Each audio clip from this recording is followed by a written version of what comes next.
कर्म आग पर चलना है, यह इनकी तीसरी रचना है। तो मैं अतिथियों से निवेदन करूंगा एवं सर से भी निवेदन करूंगा कि आप भी साथ में खड़े होकर अपनी पुस्तक का विमोचन करें।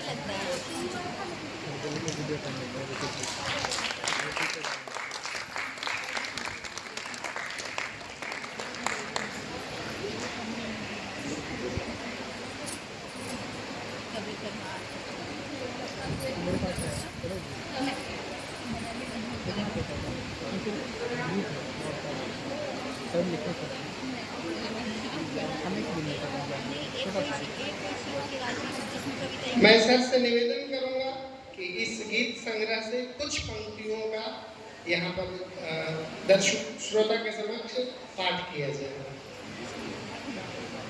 धन्यवाद सर। मैं कुछ पंक्तियां पढ़ता हूं। इस संग्रह का नाम है कवि कर्म आग पर चलना है। कोई भूमिका नहीं बनाऊंगा, मैं सीधे कुछ पंक्तियों को पढ़ देता हूं।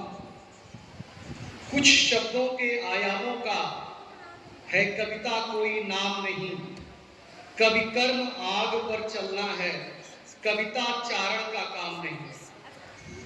कविता अंतर की ज्वाला है, कभी उसमें जलने वाला है, निज अमर चेतना का साक्षी बन सार्वभौम रखवाला है। मैं खानों में सुंदरियों का है कविता कोई जाम नहीं, कवि कर्म आग पर चलना है, कविता का चारण का काम नहीं।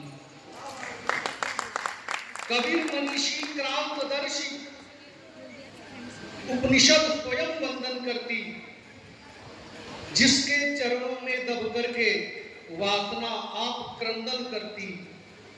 देखे कभी वह अमर चेतना है, दिखती उसको चाम नहीं, कभी कर्म आग पर चलना है, कविता चारण का काम नहीं। सिंहासन के राजभोग में, नीरवता के परम योग में, एक निष्ठ रह एक भाव से, दोनों पगधर एक नाव से, कभी रहता है आत्मलोक में, दे सकता कोई दाम नहीं, कभी कर्म आग पर चलना है, कविता चारण का काम नहीं। कभी जगता जग जग जाता है, कभी सोता जग सो जाता है, जग जग में राम जगा कर वह रामायण हो जाता है। सब धामों में मिलता है वह, पर उसका कोई धाम नहीं, कभी कर्म आग पर चलना है, कविता चारण का काम नहीं। कविता निज की बलि देती है, फिर मुंह मांगा भी देती है। कविता भी कवि को शिशु जैसे अपने मन से ही देती है। कविता है तो सब है अपने, कविता है तो सब है अपने, यदि नहीं तो आठों याम नहीं, कवि कर्म आग पर चलना है, कविता चारण का काम है। धन्यवाद। अब इस कार्यक्रम को हम और आगे बढ़ाते हैं। हमारे बीच